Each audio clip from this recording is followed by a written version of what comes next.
Am I the a-hole for sacrificing my daughter's college fund because her sister just gave birth to her fourth child? My 48 female older daughter, 24 female, gave birth to her fourth child 6 months ago. She used to work as a dishwasher, but due to health issues stemming from her second child, chronic back pain, and then her third child, after effects of broken tailbone and more chronic pain that made standing and moving around hard, she can no longer work. She tried her best, getting an office staff job, but after about a week, the woman supervising her said this isn't working out. She was a very uptight woman who claims it just always took her 3 days max to train everybody else to the data entry work, that she can't just be a good person and accommodate slow learners. That woman likely caused her to get a bad reputation at a temp agency, and she didn't get hired elsewhere. My daughter's boyfriend, 28 male, works at Walmart. He had much more hours when she was pregnant, but since then, his hours have ebbed and flowed. He said he will take a day in the future to look for jobs, but it's the holidays and is busy with the family. I feel a lot of empathy for my daughter and her boyfriend, and I wish I could help them out more. But I myself, a single mom working for a nursing home where I struggled to get full-time hours, and my ex ran up a lot of debt in both our names and is now living in another country. My younger daughter, 17 female, has a college fund. The amount in it would be enough to pay a large amount of a 2-year community college tuition, given the scholarships/grants she would likely get. She's applied to 4-year universities, with the understanding that she'd be taking out loans and working, so she's deciding between 4 years and community college. The other issue dropped after my older daughter's landlord found out that they were having her boyfriend's brother and girlfriend living in their one bedroom, in exchange for them helping with the rent, and they got evicted. My daughter agrees it was wrong to lie to the landlord, and both parents are depressed because her boyfriend got a job offer once stayed away, and they would have to move from their support network. They came to me asking for help so they could have more time to find financial stability here. I was torn, but seeing my grandkids, I knew my duty was to care for the most vulnerable in the family. So I will be making calls to liquidate my daughter's college fund, saying yes to understanding the penalties, and told my daughter this. She got very cold and said, "You always brag about having a good memory. I hope you remember this moment then." She has not spoken to me since. Spent Thanksgiving inquiring with family friends to see if hospitals are keen to hire college students for kitchen or reception or anything. Made some cryptic posts about how she hopes she'll be grateful one day that she won't have the privilege of studying anything outside of something technical because she needs something where she'll always be able to find a job in. Am I the a-hole? Now for the top comments. So your oldest daughter could barely afford 3 kids, has chronic pain, no job, and decided a 4th child would be a great idea? And then you thought the best solution was to anger your other daughter and mess with her future, when there was an option of them moving so they could get more money? Of course you're the a-hole.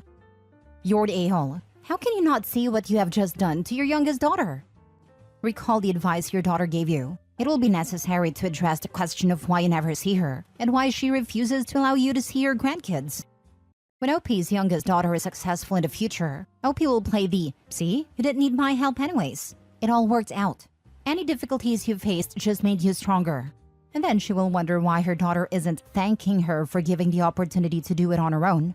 Hope you like these 4 grandkids a lot, OP. They're likely the only ones you'll get a relationship with. You're the a-hole. Why does your daughter have 4 kids if she can't support any of them? They should be using birth control, and you should not be cuddling them. Now you're sacrificing your younger daughter's future because her older sister can't find a condom. And further, why are they not in any form of aid, even church handouts? Why is the sister to bail out here? The oldest daughter is disabled, and they make Walmart money. They definitely qualify for multiple assistance measures. Medicaid, SSI, SNAP, TANF, work rehabilitation. I mean, even Head Start.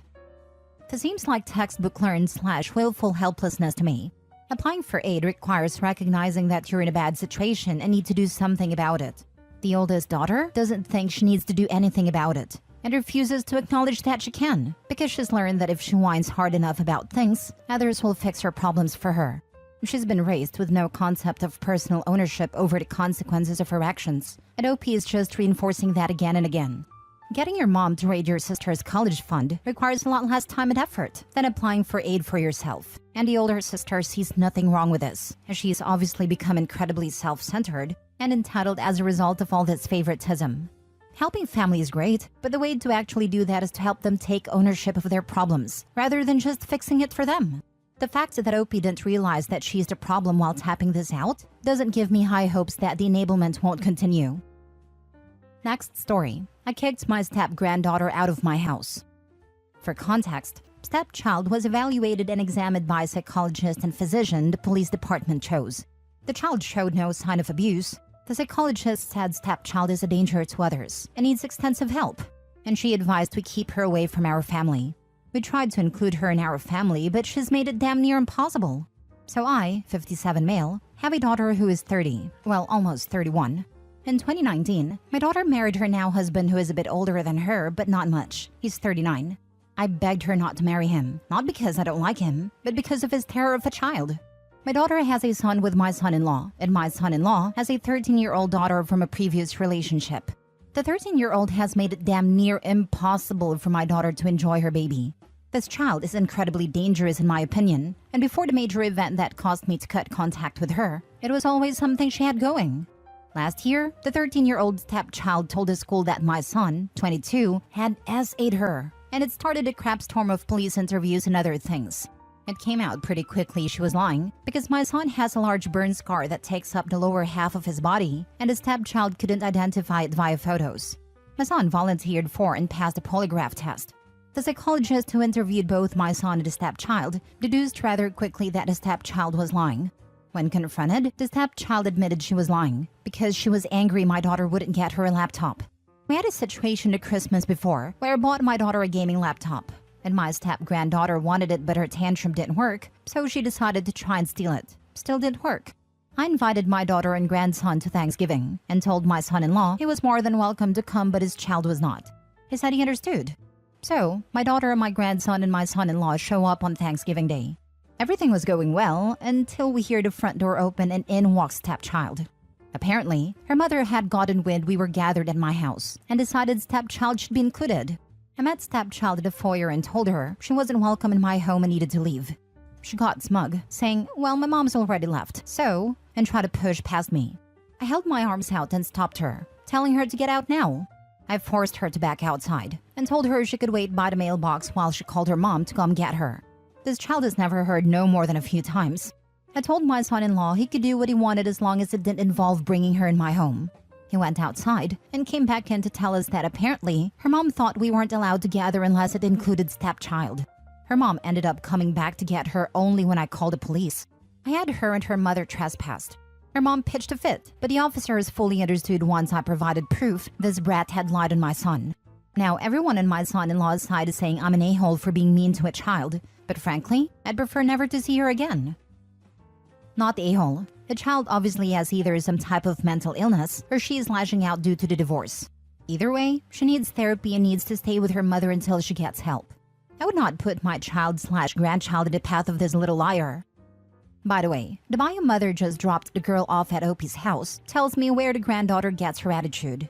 Not the a-hole. If she can make false accusations about your son, she can make false accusations about you or anyone else in your family. She is not safe to have around. Please don't forget that OP has been emotionally abused by this girl. He had the right not to be in the company of his abuser. Not the a-hole. As soon as the girl falsely accused her son of SA, all bets were off. You did the right thing by not allowing her in your house. Maybe she needs mental health help, but that's not your problem. Your responsibility is to your own family. For real, we're approaching Christmas again. If she comes by, she might accuse OP of SA. This is just self-preservation. My cousin did this to an uncle. She had asked him to tickle her in a living room that her parents were both in at a time. Then later, said it touched her inappropriately, even though it was in plain view of several adults. From that moment on, he would not be alone with her. He would not play with her, though she begged many times. She liked the attention the complaint got her, but then didn't like the consequence that he no longer engaged with her. She later accused a teacher of SA when she was in middle school, and it was also found to be a lie. And her family, instead of giving her consequences, packed up and moved to a different state. I hate this, because girls who have serious accusations go through worse hell. My son had to help raise hell when a brat accused this older guy who drove their bus of touching her. She'd pitched a fit because he stopped the van and made her sit down before he moved. So she accused this nice old man because she was mad. Son always sat behind him just to talk. I liked him so was able to confirm nothing happened. These kids make it harder for actual victims, and of course, put innocent people through hell. Not the a-hole. That kid has major problems, and could have potentially ruined your kid's life with her false allegations. Your son-in-law is an a-hole because he had a hand in raising the entitled brat. He needs to get her some kind of help because nobody seems to want her around, which is why her mother was so quick to try and palm her off on a family where she had already accused someone of a horrible crime. Next story. Am I the a-hole for not offering my half-sister any of our grandmother's belongings after she was disowned by the family? My 26 female grandmother recently passed away. My grandfather passed 6 years ago, which is when the bulk of their assets were divided up. My grandmother lived in a stipend from his estate until her death, so all she had to leave in her will was her possessions, mostly jewelry, vintage clothes, and some art in the house. This was all left to me, as I'm the only granddaughter she was in contact with. My half-sister Angela, 27 female, is also her granddaughter, but Angela and her mother sued for inheritance from my grandfather's estate after he died, which culminated in an ugly legal battle that ended up making both my grandmother and father quite ill. The case was eventually thrown out, but everyone thought Angela and her mother harassing a grieving woman the way they did and suing for money they were not owed was despicable, and none of us except my dad have spoken to Angela since. So going through my grandmother's things, I called my dad, uncles, and cousins and asked if there was anything they wanted of my grandmother's. The art was in high demand, the rugs, etc., and I gave everyone what they asked for. I didn't call Angela. Not only have I not spoken to her, but she hardly saw our grandmother. And knowing her, she'd ask for something expensive and pawn it.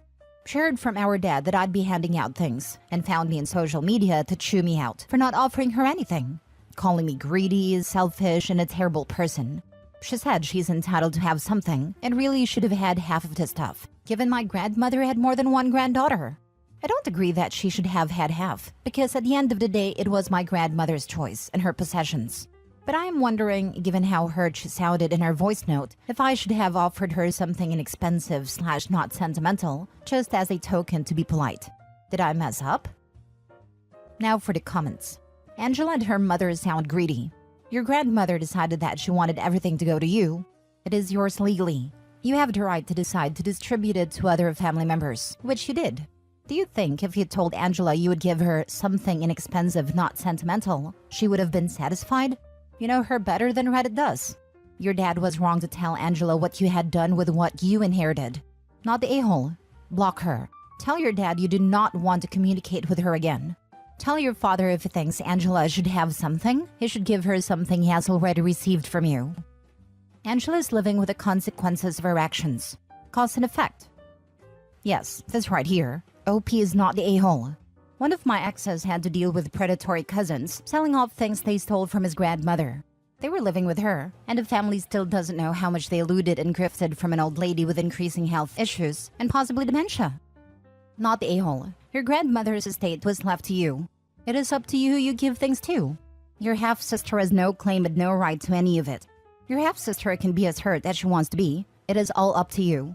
After the way she behaved when your grandfather died, she really deserves what you have given her. Exactly. The nerve of Angela to call OP greedy, selfish, and terrible, as if she completely disregarded and justified her actions after suing OP's grieving grandmother. Her greedy self deserves nothing. But my petty self would tell her to expect her inheritance in the mail soon, and just send her an envelope with $1 / £1 / €1, and a note to go F herself. Not the a-hole. Last story. Am I the a-hole for not punishing my 4-year-old daughter after she said my sister-in-law smells like fish? I'm 25 female, my daughter is 4 female. My daughter Leah was sitting with me, her dad, and her baby brother on a couch. This was on Thanksgiving. My sister-in-law came over with her kids and husband. She walked through the door and asked my daughter for a hug. Leah walked over to her and stopped dead on her tracks before saying, "You smell." I corrected my daughter and told her that wasn't nice and she should apologize. But my daughter proceeded to say, "But mommy, she smells like fish." My sister-in-law got angry and started yelling at my daughter about how she was being disrespectful. My daughter started crying and I started yelling at my sister-in-law that she had no right to yell at my kids and that she should have talked to me about the issue instead of yelling at her. She proceeded to say she should be punished for what she said. I told her I would not punish my child for saying what she did. Instead, I would talk to her about her actions. She then left, taking her kids, and called me a crazy witch for not wanting to punish my child. My side of the family is saying that I'm not in the wrong, but my sister-in-law's side is saying that I should have punished her for her actions. Am I the a-hole? If someone smells fish, there isn't a 4-year-old in the world that won't point it out. At least with what went down, smelly fish lady wasn't in your house long enough to stink the place up. I'll never forget when I was a kid, we went with my parents and my grandparents who are from out of town to the old country buffet. There was this horribly fishy smell, but just rancid and disgusting, and I kept asking my parents what it was, and they would kind of giggle and whisper amongst themselves and tell me that they would explain it later. I was maybe 7, and it was just so annoying to me that they wouldn't tell me what it was. And eventually, after we went home, I finally got to talk to my mom privately, and she explained that sometimes older women don't wash their privates very well, and that was the smell.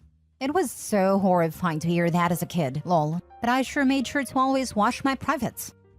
And if 4-year-old is going to be line of sight level, especially if they're coming in for a hug, but 4-year-old isn't going to shy away from that. Bro, I'm in a wheelchair. There are days when I wish I could be as innocently blunt as a 4-year-old.